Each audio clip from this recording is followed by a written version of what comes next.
So, welcome to my channel. I am here to show you the current state of my bike. And as you can see, it looks like things are pretty bad right now. Basically had a situation whereas I was out on my Sunday rides feeling great. Managed to do like 100 miles on Saturday morning and followed it up with trying to do another 100 on Sunday. Basically, the area where I live it's a very heel-oriented jurisdiction. It's like you basically have to almost be a Superman to climb some of these hills, but we managed to get through them pretty good. Scope has always been for me. After I climbed it one time, I'm usually fairly good at associating a repeat at a better speed, pace, and ability. So what I've got here, what I'm showing you is, as you can see my chain is off my bike and it's just hanging all over the frame of the bike at the moment. I got to wrap all of that up before I ruin the paint any worse than I've already done. But as I was climbing the hill, one of the most beautiful parts of a bike, what they call a derailleur. As you can see, it's a 105. Literally snapped off the back of my bike. Snapped off the bottom bracket or down tube and basically just came right off. The Derailleur's got a lot of miles on it, but it looked in great condition. Didn't give me any kind of indication that there was any problem with it. But it didn't give me much warning of anything because I've got plastic on here right now to cover up part of the tube, but I had to put my chain, I had to take the chain off because you couldn't ride the bike anymore. So once it popped off, it just immediately went into the side of my bottom tube and did a horrible amount of damage to a bike that's fully carbon, that's never had any damage whatsoever. I'm trying to get a shot of that damage. Give me a little bit of a trouble trying to zoom in on it, but you can see right there some of the damage because the crack, it kind of went through the device or through the carbon. It kind of, where it hit at, it basically did a number on it that basically put it in a situation where the damage was, the crack was in the rear of the down tube, but it just immediately cracked it all the way across. I don't even know how that happened, but it just tells you how light and how very fragile carbon is.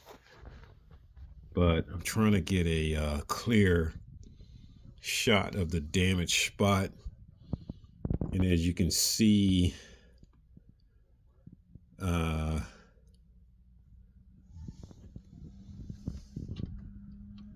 yeah, it's kind of hard to see even with all these lights on, but right there is where that damage is. And it's pretty bad. not exactly sure what the problem was, but it came off. The derailleur came off and immediately protruded right into the side of that down tube and just destroyed it. And it's all the way around. I've talked to, I thought it was going to be an easy fix. I was thinking, okay, well, maybe a couple of $100. You get it fixed, paint it, whatever have you, put it back to wherever it was. I mean, it's a small damage, but I can tell it's pretty serious because when you touch it, where the damage is in the bike, it feels soft. You don't feel the strength in that down tube that it might have had before the damage happened. I mean, when it popped, it was a huge whack. And as you can see, I've got some of the derailleur, because the derailleur, when I got it home, I mean, I had to waste money messing around with an Uber because I couldn't get my wife to come down because she was doing what wives do. So I couldn't get her to come down. So I was like, I didn't want to wait, and just wanted to get back because I was already 50 miles into my ride, and I get it. Who wants to come back and pick somebody up 50 miles out of the jurisdiction or whatever have you. So I ended up taking an Uber, and of course the Uber got there pretty quick. The only problem was for some reason his GPS had him at the wrong location, but we were able to get that resolved. And as you can see right around there, you can see that crack all the way around, even though the impact was on the bottom side of that area. That's where the biggest indention is. And that carbon it just comes right out of there. I mean, it just starts to unbraid. It's like it's a braided process. And it comes out, almost like in a braided thread-like condition. There's not much you can do to try to repair something like this. I called 2 or 3 bike shops that I usually go to if I do need like a tune-up. And I had a tune-up done on this bike earlier. So I'm just a little depressed about the fact that they didn't catch that there was something wrong with the... everything you buy nowadays, it has been like this for the last 30 years. It's just super, super cheap. And these Shimano derailleurs, I mean, it's almost a sin to put something like that on a carbon bike, because it's it does the job, but 105 is just a tough gear anyway. But they sell 105s now like it's a DI2, and 105s were on bikes when I was a kid. But the thing is, they sell these things now like they're, the greatest thing just to have a 105. I mean, you spend $3,000, $4,000, $5,000 for a bike, and it's got a 105 derailleur on it. And you spend $2,000 for a bike, you got a Tiagra. I mean, that's a kid's derailleur, like an 8 or a 9 speed or something. And if you spend, I don't know, almost $2,000, you end up with a Sora. I mean, it's like this an insult. You spend that kind of money for a bike, carbon bike, and they're selling the name of the bike more than they're selling the use or the utility of the bike. I mean, they put a nice name on it, and then basically they charge you, $3,000-4,000 for a basic bike with parts on it that you wouldn't, you'd find on a bike that was, a Walmart bike, same parts. A Sora or a Tiagra. I mean, give me a break. These bikes should come with a minimum of maybe an Ultegra. But if you get a bike that's got an Ultegra on it, the prices are $6,000-7,000 on up. You want Dura-Ace, you're in the $10,000 range. If you want to look at a red, 12,000 on up.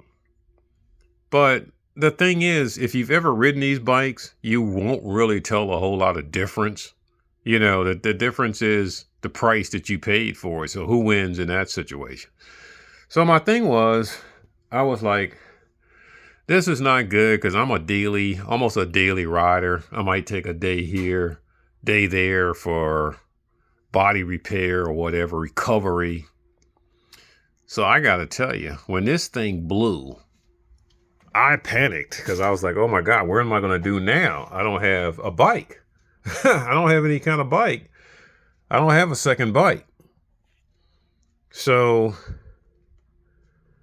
I called 2 or 3 different companies. And the first guy told me, he says, well, there's nothing you can do. And this is one of the big name brands. I mean, they sell nothing but a specific brand, your local brand. It's like they're selling these bikes all across the coast. Everybody's, you buy a bike, you've got their bike because there's no other bikes unless you buy your bike online. Buying the bike online is more expensive because you're going to pay. It used to be they used to send that stuff to you free.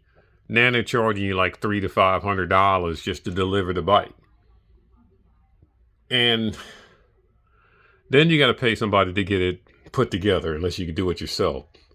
I personally don't have that kind of time because my job, the type of work I do, I don't have that kind of time to sit at home and spend days putting a bike together, trying to thread the needle. It's a job that takes time. It's easy as pie, but you really got to have a lot of time on your hands. And I just don't have that kind of time. So I would have to pay somebody to put the bike together. The problem with that is I don't trust them when it comes to those companies putting bikes together. This particular one here you're looking at, I bought brand new. And this is the kind of work I got when I got my bike picked up. If you can see that, that is what you call the bottom bracket. And you see all of that ingrained cutting and ripping and tearing that's going on there with the sprocket. The core of that bottom bracket. And I saw it when I was in the store and I asked them, I said, what did you all do? Did somebody not know how to take the thing off? Oh no, that happens on all of the bikes. Okay, I just paid you guys several thousands of dollars for this bike. And that's just not good. But the thing is, you're stuck in a situation where you got to balance. Okay, well, you don't want to, I don't know if you call it disrespect. But the thing is, I let it go. I was like, okay, I really appreciate you all putting the bike together, but this is just bad. And I didn't say a word. I just told him, I said, I didn't think that was just good work. And I never went back. I found me another bike shop because I was like, you just disrespected my bike because whoever tried to put that on there obviously didn't know what they were doing. And to this day, I'm still having problems with my low gear scraping. And thank goodness I don't use them a lot. But like I said, when you're climbing these mountains, these mountainous towns and whatnot, it's a wonder the country has so many problems with high prices of gas, because if you've got to go up some of these hills with an automobile, just trying to get up, even if you've got a full tank, by the time you get up there, you're out. So I'm starting to put some protection around the bike area here, because like I said, I called a couple of shops and 2 of them told me you can't fix it. He says you need to just get you a new bike. It can't be repaired. I was like, I'm not believing that, because I've seen bikes that were damaged worse than this by a long shot that can be repaired. And so, I went on about my business, and basically I started calling a couple of companies online that basically specialize in repairs. And of course, they want you to send them photos. I sent like 5 photos of different angles and whatnot. And, you know, they called me back and everything a couple of days later. Don't know why it was 2 days later, but by the time I talked to the original person, I'd already talked to 3 others. And each one of them, it's almost like they've got the numbers plugged into the system. They called it, this is a number 1 damage. And they had a number that came up, 460. And that is only to repair the fracture, the painting, and repair the paint and everything like that. You're talking about another $200. So 460, 200, that's, you know, you're talking 660. The other thing is they don't even have a courtesy system to say, here's we'll send you a box, or we'll send you a a postage and everything. I went down to the local post office, UPS or whatever they want to call them, all of them the same. And I asked them, I says, well, what kind of price are we talking about to ship this bike? $200. So not only did I have to get a box, I mean, they said, oh, you can go to your local bike company and get a box. I mean, I'm not the kind of person to go to anybody and beg them for anything. So that was out. And so when I heard about the $200 for the delivery of this device, and then I also had to pay $200 or whatever the price, maybe there was a discount to send it back, I was at $1,000, over $1,000. Just for this little bitty little scratch that you see here, which is technically I could have just ignored this, put a new derailleur on here, and probably ride this bike for another 20, 30,000 miles. But because of the fact that it's carbon, I'm not really sure of the density of the crack. I don't know how serious it is. It feels fine when I put the bike. That's why I have this other wheel, because I took everything off the bike. Because that's the other thing. When you send this to them to get it fixed, guess what? You have to take everything off of this bike. Everything. Your sprockets, your pedals, your pedal arms. You have to remove any type of wiring for brakes, wiring for your front area. You have to remove your handlebars. They want everything off this bike except your frame. Boxed up, sent to them, $200. So by the time you add all those numbers up, because originally I was just going to go ahead and have it done. I already talked to the lady, very nice lady, and she gave me the information. But although I didn't agree with the 460, I realized what was happening there. So I was like, okay, the price is what it is. But then when I found out about all of these other expenses that nobody's required to cover, but you, I had to rethink it. So here's what I did. I knew the carbon could be replaced. I kind of felt like, okay, well, I know I'm not going to have time to do it, so that's why I was trying to get it done myself. So after I looked, I mean, you know, this stuff is like they keep it hidden. They're not trying to put it all out there. You know, you got to go to a place like eBay. I don't use eBay. That place is it's run by some very curious circumstances. So I used eBay when I was in college, and I bought a couple of books. And of course, they advertise the books as being valid, brand new class books for that particular semester. That's what they showed in the advertisement. About 2 months later, I get the books, and the books were like 3 or 4 years old. They were the classes, didn't even allow you to use the book anymore. And then when I, trying to get that resolved, of course, it's a DK situation. Nobody knows anything. So I just lost my money with that, and I swore at that time I'd never use eBay for anything, and I don't use them. The same thing back with Amazon. Amazon's a lot better now. They've got their problems too, but it's not like it was back when I was in college. You buy stuff on Amazon, everybody was, it was just it was all theft. That's all I'm going to say. It was just all theft. And I stopped using it, and I didn't use it for like 15 years. And then somebody gave me a gift card, and I told them, I said, well, gee, it's all right if I give this back to you and just give me the cash, because I really don't want to do anything with those companies. It's too much going on there. There's too much honesty and whatnot. And I don't want to pinpoint any particular group or area where the illegal stuff is going on, but at the same time, I don't have time for that kind of nonsense. Oh no, try it again. I tried it and I was not impressed. I was like, okay, well, at least I got the product that I ordered. But they've still got miles to go. So I really don't understand the math behind what's going on with that either, how that's so popular. I guess people just have the money. They just don't care. They don't mind losing it. They just want to tell people, hey, I got it on Amazon. I don't know. But, a lot of that kind of thing is factored into the sales. People, it's just the experience now. People are been selling things for the last 35 years just for the experience. And people are getting filthy rich off of it. But, yeah, for me, I can't, I don't support a whole lot of online stuff, because if I can get it, local or whatever, that's what I prefer to do.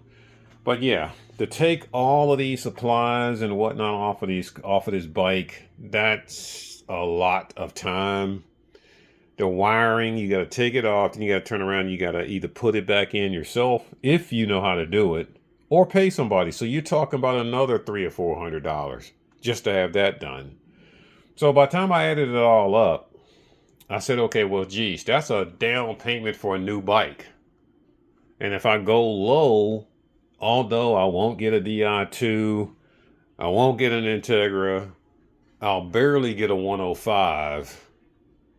At least it's new parts. The parts on this bike, a lot of them have been repaired, like the critical ones, your wires and everything for your gearing, because this is an older bike, so it's definitely I prefer to have the what they call the rim brakes. I prefer to have those. I've changed. These are my winter tires that I use for training. In the summer, I put the carbons on.